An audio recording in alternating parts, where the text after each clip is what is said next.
आज का विषय है आत्मा का साक्षात्कार कैसे करें या आत्मा का दर्शन कैसे करें।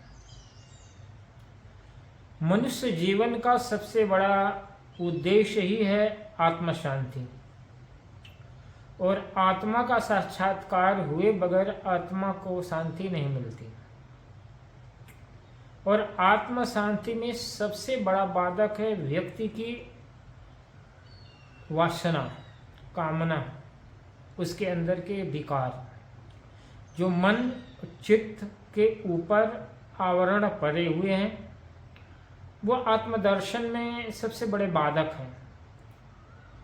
यदि व्यक्ति अपने अंदर से वासनाओं का, कामनाओं का, विकारों का अंत कर दे तो अपने स्वरूप में स्वतः ही स्थिति है और उसे आत्म सुख मिलना शुरू हो जाएगा।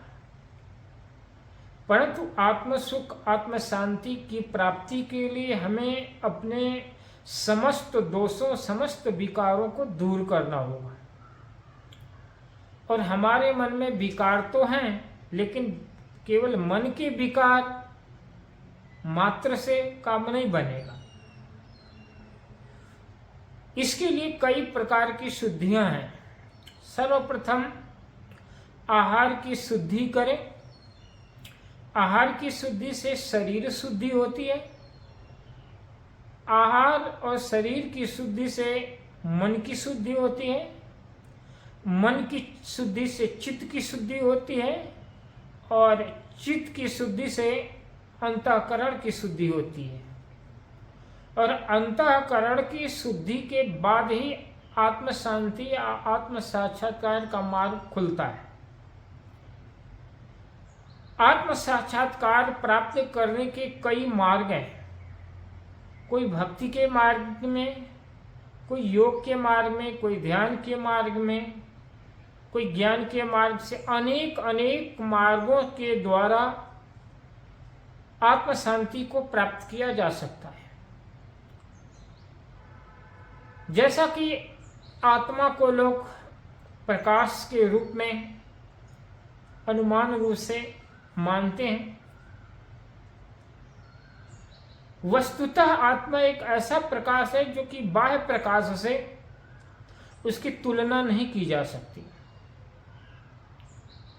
वह तुलना से परे है, वो शब्दों से परे है, क्योंकि आत्मा इंद्रिय का विषय नहीं है।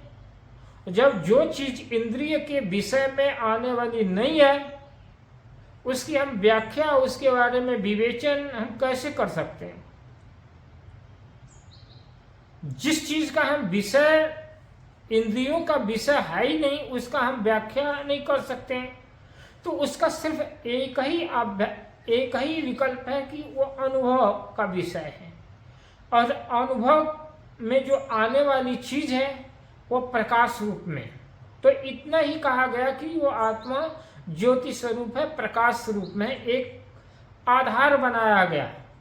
परंतु आत्मा प्रकाश की स्वरूप में भी नहीं है, वो एक अद्भुत अनुभूति का विषय है। व्यक्ति को समझाने के लिए प्रकाश का उदाहरण दिया गया है।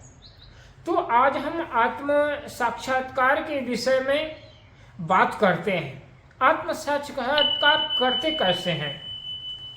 उदाहरण के तौर पर हर मनुष्य के पास बाहरी दो आंखें होती हैं। इन आंखों के अतिरिक्त एक गुप्त आंख होती है। उस तीसरी आंख को ही गुरु नेत्र कहा जाता है। योग साधना के द्वारा चित्त निर्मल और स्थिर होने पर ही वह गुरु नेत्र प्रकाशित होता है। और जब वह गुरु नेत्र प्रकाशित होता है तब भूत और भविष्य के साथ साथ बहुत दूर दूरांत की घटना प्रत्यक्ष देखी जा सकती है। उसी गुरु नेत्र या ज्ञान चक्षु के द्वारा आज्ञा चक्र के ऊपर निरालंबपुरी में आत्मदर्शन या इष्ट देव दर्शन या कुल कुंडलिनी का स्वरूप प्रत्यक्ष रूप में देखा जा सकता है। उसी ज्ञान नेत्र से ही देह में रहने वाले आत्मा का स्वप्रकाश ज्योति दर्शन किया जाता है।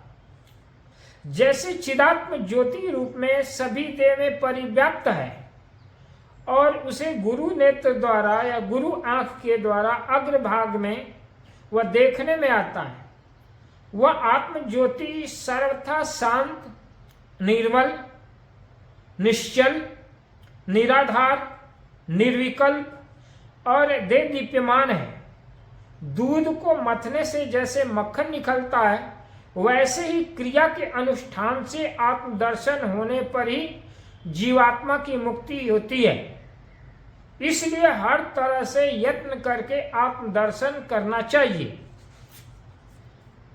अर्थात केवल मात्र आत्मदर्शन से ही मानव अवश्य जीवन मुक्त हो जाता है।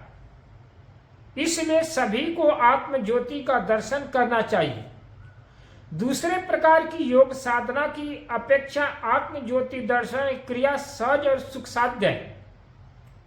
उस आत्म ज्योति के दर्शन का उपाय यह है कि योग साधना के उपयोगी लोग शुद्ध वातावरण में बैठकर स्थिर चित्त करके नियमानुसार आसन पर, जिस आसन पर लंबे समय तक बैठ सकते हैं, उसी आसन पर बैठकर अभ्यास करें और ब्रह्मरंध्र स्थिर शुक्ल वेद में गुरुदेव का ध्यान करें।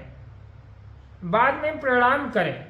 गुरु कृपा के अतिरिक्त ज्योति स्वरूप आत्मदर्शन नहीं होता है तो अनेक जन्म जन्मांतरों के संस्कारों से पीड़ित व्यक्ति सतगुरु को इष्ट मानकर निरंतर ध्यानरत रहे।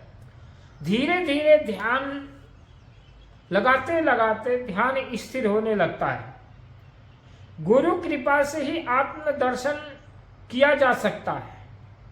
इसलिए गुरुदेव का ध्यान और प्रणाम के बाद मन स्थिर करके सिर, गर्दन, पीठ और उदर बराबर रख करके अपने शरीर को सीधा संभाल कर बैठ जाना चाहिए। इसके बाद नाभि मंडल पर दृष्टि स्थिर रखकर उड़ियान बंद की साधना करें और उड़ियान बंद की साधना से नाभि देश में कुंभक द्वारा धारण करें। इसमें यथाशक्ति बार बार वायु को धारण करना पड़ता है। इस तरह मानस योग त्रिसंध्या करना पड़ेगा, यानी रोज ब्रह्म मुहूर्त में, मध्यम काल में और संध्या काल में इन 3 समय पर कई विधि से वायु को धारण करें और जब तक नाभि में जो रहने वाली अग्नि है उस पर हम जय नहीं प्राप्त कर लेते हैं, तब तक अनन मन से इसी तरह अनुष्ठान करते रहना चाहिए। नाभि कमल से 3 नाड़ी 3 तरफ को गई है। उनमें से एक ऊर्ध्वमुख होकर सहस्रदल पद तक, दूसरे अधोमुख होकर आधार पद तक और तीसरी मणिपुर पद के नाल स्वरूप तक। यह नाड़ी सुषुम्ना के बीच में रहने वाले मणिपुर पद के साथ ऐसे ढंग से संयुक्त है कि मानो मणिपुर पद नाल में ही नाभि मंडल अवस्थित है। इसलिए हर तरह से योग साधना का सीधा और श्रेष्ठ पंथा नाभि पद का ध्यान है। नाभि देश की साधना शुरू करने पर शीघ्र सफलता मिल जाती है। नाभि स्थान में वायु धारण करने पर प्राण और अपान वायु का एकत्व धारण हो जाता है एवं कुंडलिनी शक्ति सुषुम्ना द्वार परित्याग करती हुई उस समय प्राण वायु सुषुम्ना के अंदर प्रवेश करती है। पहली क्रिया नाभि स्थान से शुरू न करने पर कृतकार हुआ नहीं जा सकता। बहुत लोगों ने पहले से ही सीधा आज्ञा चक्र में ध्यान लगाने का उपदेश देते हैं, परंतु वह चेष्टा विफल होती है।